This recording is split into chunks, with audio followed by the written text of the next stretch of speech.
Tonight, I'm going to talk to you on the 7 biblical contrasts of pride and humility. The 7 biblical contrasts of pride or humility and pride. Kopyahan nyo pa lang. Nakabsat. The 7 biblical contrasts of humility and pride. Okay? Sino kada kayo? Kayat yo nga blessan ti apot future yo? Humble yourself. Deta kakabsat ti tulbek. Humble yourself. The Bible says in 1 Peter chapter 5, I think in verse number 5 to 7, can you put it on the screen? 1 Peter chapter 5, verse number 5 to 7. Likewise ye younger, submit yourselves unto the elder. Yea, all of you be subject one to another, and be clothed with humility. Pastor, why are you talking about humility? We have problems today. Woo! Don't just be bothered by your problem. Nalaka lang nga pagbaliktad ti apo, dagiti plastar ti biag mo. Because the key is humility. Mawatan niyo di point na bagbaga niya. Nga ti outcome ti biag mo is that's only come from your wisdom, although God gives us wisdom, to respond to the changes of time. Hindi bali ti sitwasyon, but how you respond to the change that God wants to do in your life. So Bible says, be clothed with humility, for God resisteth the proud. A nation, when God resists that nation, uray adot soldado nagagabsat ha nagbalegi. A family, a child, a church, a government, community, whoever that person is, when you become proud, the Bible says, God resists you. Anat future mo nga rod kakabsat, no proud ka. But He giveth grace to the humble. This is the change. Dito iti kaya ti apo nga pagbalbaliwan ti biyag tayo. Humility is our default to be proud. God wants us to be humble. Naglaipon nyo kapsat, at the duwa nga system, itanta na save tayo. There are 2 system and spirit in us. The spirit of pride and the spirit of humility. When you let the spirit of pride rule in you, God says, I resist you.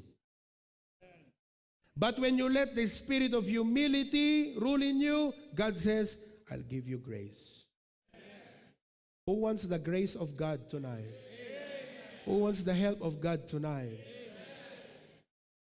That's why you need to respond to God. Learn to humble yourself. 7 biblical contrasts. I'll not finish all of the 7 tonight. Talo lang. But let me enumerate the 7. Don't copy it yet. Okay? Ano ba lang kupkopyaan? Namnamin natin yung mga points. The 7 contrasts. Makita tayo, ti panaggidjat, ti pride and humility. Number 1, the source of the heart. Number 2, the response to God's authority. Number 3, reaction to sin. No makonbik ka ti basol. Either you are proud or you are humble. Number 3, the attitude toward service. Kayam ba nga i-level down iti sarilim? If you are high, if you are intelligent, if you are rich, if you are someone, can you level down yourself so that you can reach people? Or will you be proud and be self-entitled? That's the contrast. Next, our response to correction and learning. Number 6, the focus of glory. Who gets the glory? And number 7, the divine outcome. So these are the 7 major areas nga makita yo ti panag-contrast iti pride and humility. Are you following? Okay. Let's take number 1. Number one is the source of the heart. The source of the heart. Okay. Let me read to you several verses, and then we'll get into the practical aspect. James 1:17. Just write the text down. Everybody read. Every good gift and every perfect gift is from America. No adda ka bagyan yut America, hanga isut naggapuan na. Is from the sponsor. Every good and every perfect gift is from the sponsor. No. God only uses people. God uses me. God uses you. God uses other people. But the source is God. Humility recognizes the source. Pride do not recognize the source. The Bible says every good gift and every perfect gift is from above and cometh down from the Father of lights. Praise God. With whom is no variableness, neither shadow of turning. Another verse, Matthew chapter 5 verse 3. Matthew chapter 5 verse 3. Blessed are the poor in spirit. Poor in spirit. You know what humility does? Humility, kakabsat, mangrugi, when you acknowledge your poverty spirit. Everybody say poverty. Kakabsat, all of us here are poor to begin with. We are all poor. You've got to know that you are poor. I am poor. Because Jesus cannot call you blessed if you do not acknowledge you are poor in spirit. You know what? Listen, to many people, their greatest asset, you know what's their greatest asset? Is their strength.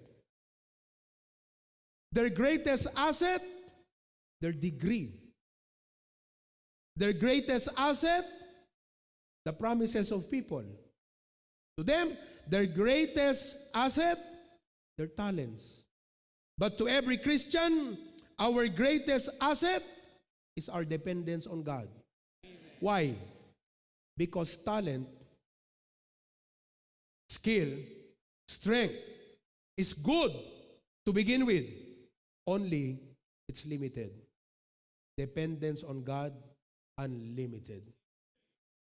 Isursurwam, kasano nga iplastar mo tapanunot mo, nga agdependar ka ti Apo.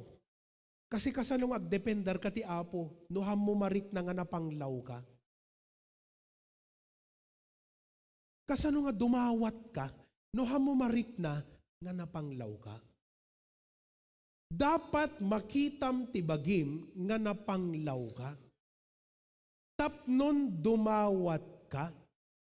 And you have to realize that by recognizing your poverty before God, you don't know that's your greatest asset. Because the supply is unlimited. Ngam no ti greatest asset mo, ti laing mo lang, ti degree, ti title mo, ti resources mo, that's limited. That is why you have to learn to have the poverty of spirit. John 15 verse 5. Kasurot kayo mo lang kakabsat? Very good. I am the vine, ye are the branches. He that abideth in me and I in him, the same bringeth forth much fruit. Look at the last part. For without me, you can do nothing. Do you know how the Bible calls our... Amoy ka na sa poverty spirit? Ti poverty, uray addaan ka, ibilang mo nga awang kwenta na. Tani Apo Diyos ti kasapulam. Let me cite to you. Kasano ka nga na-save? Kasano ka nga na-save? Gaputan na singput ka? Amok nga na singput ka? Ngam ko na ti Biblia, your righteousness is filthy rags. So kaya ta sa when uray morally good ka nga tao, nalintag ka ti panagbiag mo, ti imatang ti Diyos, rigis dayta. Therefore, every person before Christ, even a man of religion, even a righteous man, is poor before God because God considers his righteousness as filthy rags. Kunam ti Apo Lord, adaadal kong agpaiso ngam awang kwenta na deto, no awan tulong mo. Apo, adalaing kong agpaiso naggapumot lagan ka, ngam awang kwenta na deto, no awan tulong mo. Apo, adapamuunan ming agnegosyo ng agpaiso, ngam no awan ka, Apo, hang kami agbalay giti daytoy, Apo. We are poor, O God, even our best, even what we have is nothing before you, because you are what we need. That's what it means to consider yourself poor before God. That is humility. Uunay kan kakabsat. Amen. Now, ibasak sa amin na. Deuteronomy 8:17. Deuteronomy chapter 8 verse 17. And thou say in thine heart, dito iti warning ni Apo Diyos Israel. Baka tunurumang ay kayo, thou say in thine heart, my power and the might of mine hand has gotten me this wealth. No. Haang nga dilaing mo't gapuna nga nagbalay ka. Iso nga delikado kakabsat. Awatan nyo, can I repeat my illustration a while back about that salvation thing? That you thought you can earn heaven because you're righteous, you're religious, you're good. Gam ko na ni Apo Diyos, awang ko na deta righteousness mo, ta religion mo, di kita nasingput nga kinasingput mo, di kita naimbag ngay naramid mo, rigis ti imatang ko dayta. That's why you are poor. So for us, what we thought was our asset to God, it was just a rags. And humility means, God, even all the best that I have is nothing before you, and I am nothing without you, oh God. That is humility. Ito dapat surusuruan tayo. And do you know why I have to teach you this, mga kapatid? Sapagkat alam ko na hindi ka po pwedeng pagpalain ng Diyos at gamitin pag hindi ka natutong magsuot ng humbleness of mind. Because you will always be bragging about your ability, about your strength, about your education, about your title, about your position. And that's why in the church, you cannot be a good servant. That's why in the church, you don't know how to submit to the pastor. Why? Because you have a proud spirit. That's why I need to teach this to us. Hanta yung agbalin nga kas church nga pinangarap ti Apo no datayo nga kamang ken miyembro ket hantay nga ikawes ti kinapakumbaba iti panagpampanunot. Are you there? I think I have overstressed that so much. However, I hope you realize tonight that you might ask me, Pastor, so how do I exercise the humility of mine? Do you know how you can exercise humility? Awan may ibaga, awan makita, hamo mabaling nga ibaga nga humble ta tao nga naman nagkarkararag. Ang ku ibaga nga aming agkarkararag humble. Ngam no humble ka nga tao, automatic ama nagkarkararag ka. Kasi ti tao nga amuna the humility that I just taught you from the scripture, ket kanayon nga gumawgawaway ti Apo, kanayon nga pagpakaasi ti Apo, kanayon nga iparintumang na, kanayon nga pagpakaasi ka na Apo Diyos. Hangko ibaga nga amin nagkarkararag na humble. Ngam no humble ka, automatic nga gumawgawawa ka kanayon iti Apo. Uri agdi-drive ka kasarsaritam ti Apo, uri aglutluto ka kasarsaritam ti Apo. Uri adda ka di unag ti eskwela, ket permi nga di mo mauawatan di magbaga ni mestra, agkarkararag tapusom. Uri adda ka ti unag ti kapilya, madama ti prisya, agkarkararag tapusom. Gumawgawawa ka, because awan ti anya mga dagan ka, nga isot makaitot ti balegi, nilaeng Apo. Kat uray ka sanot kinanumo, ti addaken ka, no inpatay ti ima ti apo tataens, kaya na nga pakanan ti ado nga tao. Little becomes much when God is in it. That's what humility does. Kung kita nyo ti Biblia kakabsat, ti common denominator, digiti amin a great man of God is prayer. Daniel was a man of prayer. Abraham was a man of prayer. Moses was a man of prayer. All the apostles, they were all man of prayer. Kumusta ti prayer life yung kakabsat? Hangka kailangan nga pilitin nga agkararag. Ngam no ma-realize mo kinapanglaw mo, sigurado agkararag ka. Hangkay kailangan nga puwersaan agkararag. Ngam no naawatam nga napanglaw ka ti imatang ti apo, sigurado nga pagpakaasi ka kenkwana. Sigurado nga gumawgawawa ka kenkwana. Sigurado nga dumawdawat ka kanayon kenkwana. That's the art of prayer. It comes from a humble heart who recognizes that he is poor before God. Are you listening? Kat nagmayat aya kakabsat. Kasi once nga na-erase tayo dito, yan ti church tayo, that every one of us, our men, our children, our wives, our young people, become men of prayer. Kasi imagine what God will do in our church.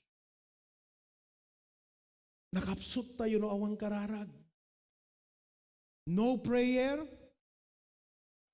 more prayer, less prayer. Don't just make prayer a ritual, and don't just make prayer a habit. It's more than that. It comes from a recognition of your being poor before God. Ibaga man kaabay mo, napanglawak ti imatang ti apo. That's why. Amen? Okay. So, amuta yun nga ti pride, self-sufficiency, believing on his own power. Ano unay man nagkarkararag. That's why I keep telling you, nga no nalaing ka nga na-diskarte ka nga tao, dakdakkel ti posibilidad, hangka unay man nagkarkararag. Because you are relying on your own. You're self-sufficient.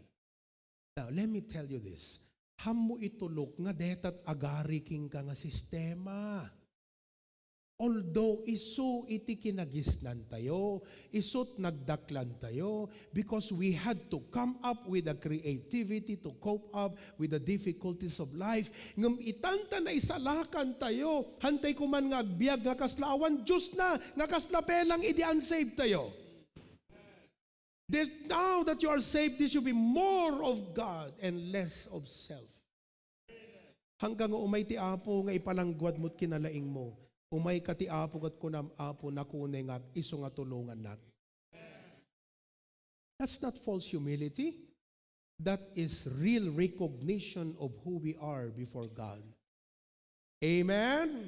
That's why the Bible says, come boldly to the throne of grace that you may find grace to help in time of need. Do not make prayer your spare tire. Make it your driving wheel. Amen? Steering wheel. Okay. The second, may kadwa kakabsat.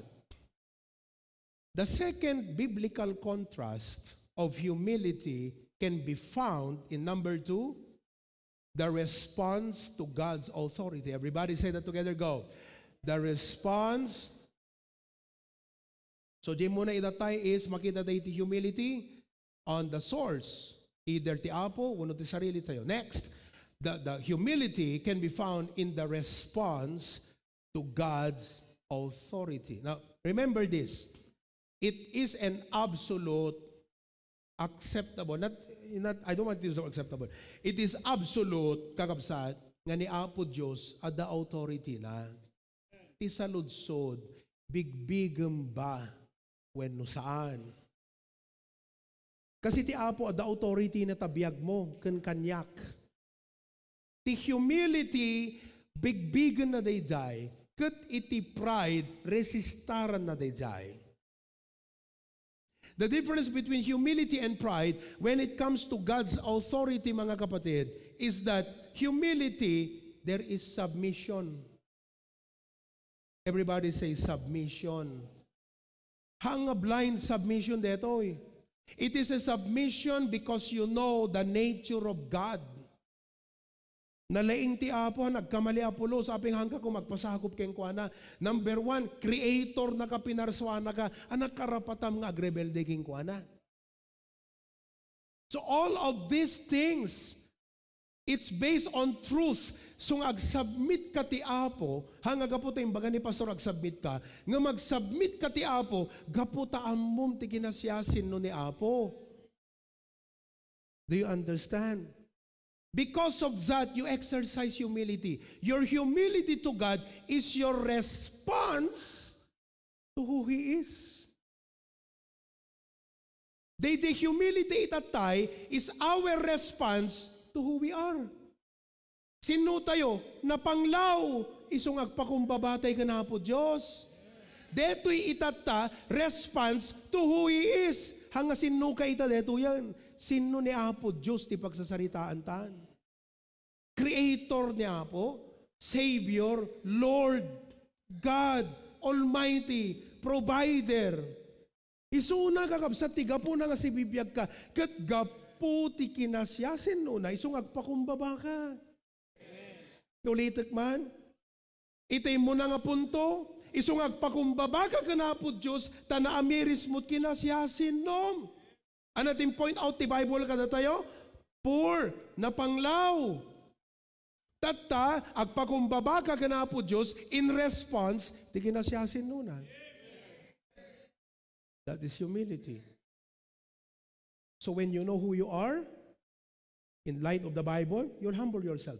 When you understand who God is, you will truly humble yourself.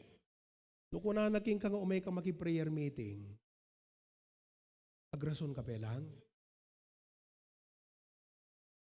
Nung kuna naking ka, agmalmalam ka takapilyayo, agriri ka. Nung kuna nakin ka, itid mo ta tithes, agrason ka. Nung kuna nakin ka, itid mo ta biyag mo kanyak, full time, makikondisyon ka. Humility is submission. Kunanay yan ti soldado. Obey before you complain. No may panggap kinapo Diyos. Obey. Never complain.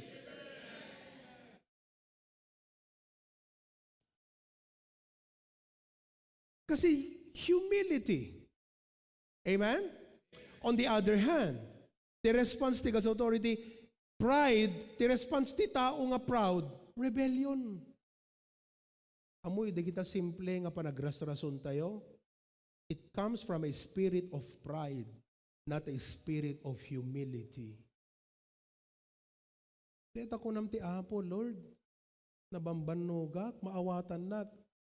Humble deta, uno naggapu iti resisting nga panunod.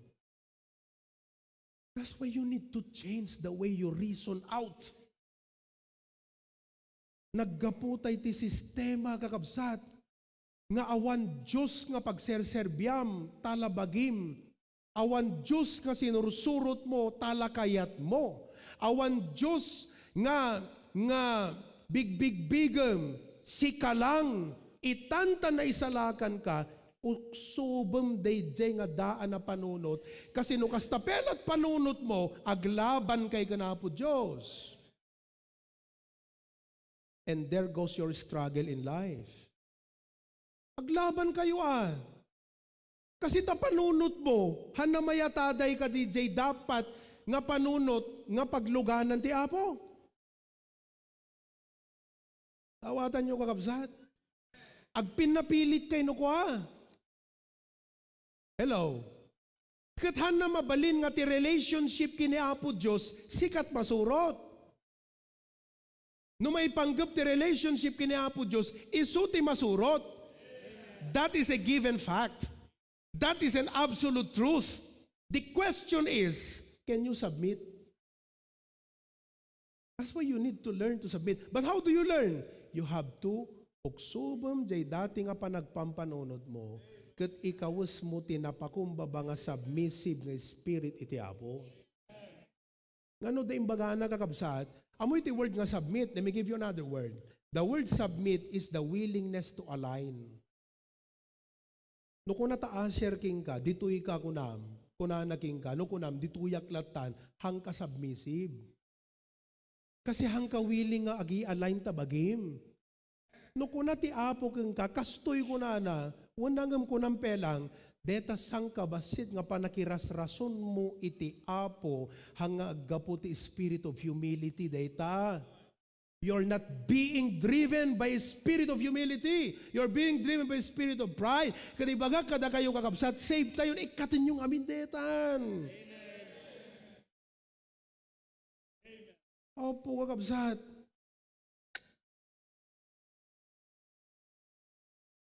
Do you know what is rebellion? It means stiff neck.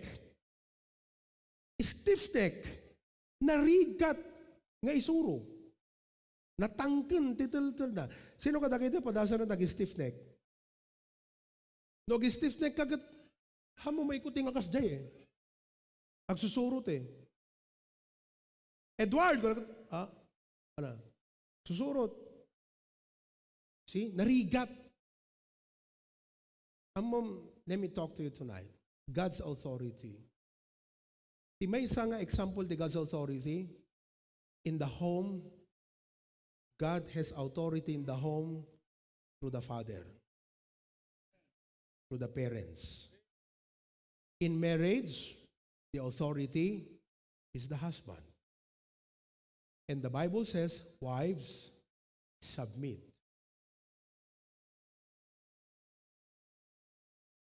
It means, wife, align yourself to the authority of your husband.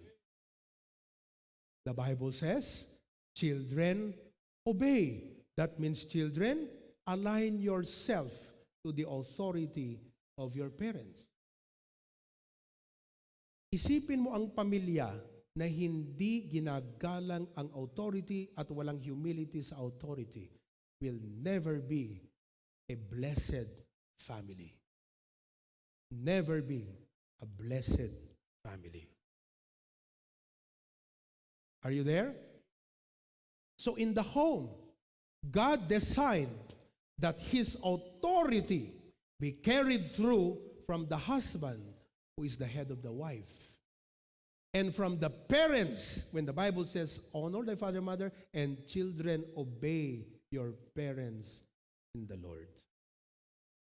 Kaya pag sinabi ng magulang, ingka aginaw, nabannog ka nga nagapot eskwela, no complain. Una na. Agadjust ka. DJ simple nga pa nagdabog mo is not a spirit of humility. Pag-akala nyo, kaya tayong mga magulang, pag inutusan mo yung anak mo at nagdabog, huwag mong palampasin yan kasi lumalala ang spirit of pride niya. Kung natin nung kati Ilocano, dumakdakkel ti. Yeah. Kaya ang simpleng pagdadabog ay dapat hindi pinapalampas. Naintindihan niyo mga anak? Ang simpleng pagdadabog ay hindi pinapalampas kasi lumalaki ang sungay ng pagiging proud, rebellious. Kita niyo kakabsat? Anasinsinan ti authority ha? When we talk about humility, it's not, hindi po ito maliit na bagay. Are you there? In the church, God also set authority. Ang sabi ng Hebrews chapter 13, verse number 17, sabi po ng Hebrews 13, obey them that have the rule over you. Sino ang binigay ng Diyos to rule over you? At nung binigay ng Diyos ang pastor to rule over you, is not to make your life burdensome. It's to develop your life. To bless your life. Kasi rule. Iso nga dapat ti pastor natangken ti sangin na hanga isot umayon yan ti miyembro. Dapat si ka nga miyembro ti umayon ta pastor. Rule nga eh. Ikaw ba ang rule? Nagkaro ka mo ta miyembro no si kapela pang puligos mo ta panuno ta pastor mo. Ikaw ba ang rule? Antayin mo na ikaw maging rule. Sabi ng Bible, obey them that have the rule over you. At anong gagawin mo? Submit. I say the same way in the home. Dagay nga anak, dagay kat matin sa ti apo nga mangida, ulot na ganak yo. Urayin yung agbaling kay tumot nga nana nga. Urayin yung agbaling kay nga tatang. Nga mitatadanan kang tatang mo ta uneg mismo ti pagtaengan yo. Sumurot ka. And don't take this nga kasladete, alam mo yon, negative. We are talking about humility. Ipagakan ka nga ubing, anantot masakbayam no di mo amo tagpakumbaba. Uri ka sa no panangikarkararag mi kadagay nga ubing. No awan humility ta puso yo, hana kay tumabali na blesan ti Apo. And the same way in the church. Iso nga deto, design ti Apo kakabsat, awan na pimpintas kam deto yan. Isok kapintasan, isot mangurnos ti pamilya, isot mangurnos ti kagimungan, isot mangurnos ti pagilian. Ngam gapot at ti tao, han nakayat ti paidaulwan. Deta ti problema kakabsat. Ang kanti ulo na, naswang. Di kita kat simple nga ba nagti panagkitam, but it comes from a spirit of pride. Tuloy tayo. Obey them that have the rule over you and submit yourself, for they watch for your soul as they that must give account, that they may do it with joy and not with grief. In Numbers, chapter 12, verse 8, this was a time when Moses was the leader of Israel. Kuna niya po Diyos with him, referring to Moses, I will speak mouth to mouth, even apparently and not in dark speeches. And the similitude of the Lord shall he behold. Eto na, galit na galit ang Panginoon. Sabi niya sa kongregasyon, wherefore then were ye not afraid to speak against my servant Moses? Awang butang yo aya, ngagsao-sao, ti mailaban ka di adipon ko kunana. Dagayo, nagasawa, kuno da kayo, nga pada nga membro iti church, when you talk against the servants of God, you are not only talking against the man. You are not just talking about, you are not just despising the man. You are showing contempt to the master who called him. Keep your mouth shut. And learn the spirit of humility.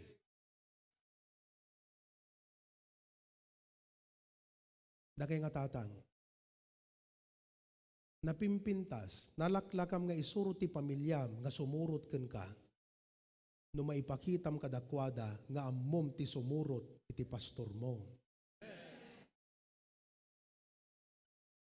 Isu nga, no masursurom deti authority.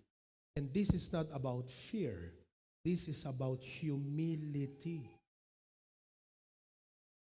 Nagpintas ka may daulwan di pamilya tayo. Nga kunana, sige bakit? Mahal, honey, loves. Anat pangawag mo kini bakit mo? Sika?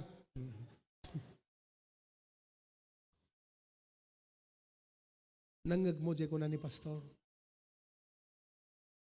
Grinupo kay nga adults. Sino't adariri na? Sino ti adariri na?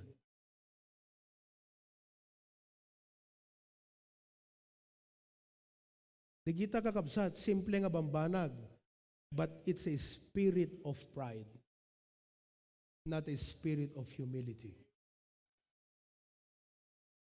Naunawaan niyo? Pastor, apay da nagriri?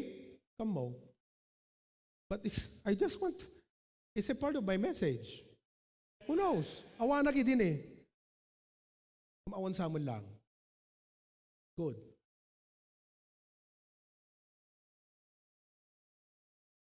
Sursuruan nyo kakabsat the humility. You know what? We can teach our children humility if we show it to them. Submit yourself. Agasam ito. Nagbutang tako na ano. Ipamuwampay. Wherefore then were ye not afraid to speak against my servant? Never ever speak against a servant of God. Never ever speak against a servant of God. Ipaubayam, kung adot palpak na, ipaitad mo ti Apo, hamot sikat Diyos na, hanga sikat master nga nang ikabilging kuana. Bayam nga di master na isut mang dilging kuana. But you learn to humble yourself, submit. Biko, agi-submit kayo ti daily devotion nyo. Praise God, natudyo kayo. And I do not want just to say that to make you feel good. I want to highlight, amok nga narigat kakabsat deda, hanga dati nga pasat ti biyag yu tag devotion ala. Ngam gaputa the spirit of humility. Sabi ko, mag-family devotion tayo. Alam kong hindi madali yan. Pero kinakangker nyo yung pagiging rebellious spirit. Na yung sana magsasalita ka, punay mo ti pastoron, tilad, dangay papo, nagadungay papo, ubra. Sa totoo lang, no, green na suntag din nebate ta, ituloy tayo ti family devotion mo nuhaan, maabak ka. Nagadugam nagpang-family devotionan. Besides, ang ganda ng programang ito. Hanga makapadagsan ti pamilya. Even many fathers will tell me now, Pastor, deta insayang kat mga family devotion, hala nga anak mi tinablesan, da kami mismo eh. Bakit ikaw ngayon? Busy kasi ako, ado nga minti ubrak. Yung mga ganyang simpleng pananalitang ganyan, galing ba sa spirit of humility yan? Ang humble spirit, doon sa authority, ia-align niya ang kanyang sarili. That is humility. Learning to align yourself. Hanga dito nakarigrigat ka nga isuro, stiff neck. Nagkulpi ti amin ang kasi kalangan ng ti hamukayat. Tapos masaya ka na ikaw lang ang hindi nagko-conform. Ano? Anong espiritu mo? Ang klaseng espiritu. Amen? Pero mga kapatid, kung nung tayo unsaved, ganun ang ugali natin, spirit natin. Ngayong na-save tayo, sabi ng Diyos, baguhin natin yan ha. Palitan natin yung driver. Pangit yung driver mo dati. Hayaan mo ako mag-drive. Jesus said, I came to serve, not to serve. With humbleness of mind. Tuturuan kita, take my yoke upon, tuturuan kita, sabi ng Panginoon. Kaya po, alam niyo, ang buhay Kristiyano, hindi yung ini-improve mo ang buhay mo, binabago ka ng Diyos. Kumbaga sa bahay, hindi ka nire-repair. Dinedemolish niya totally yung bahay.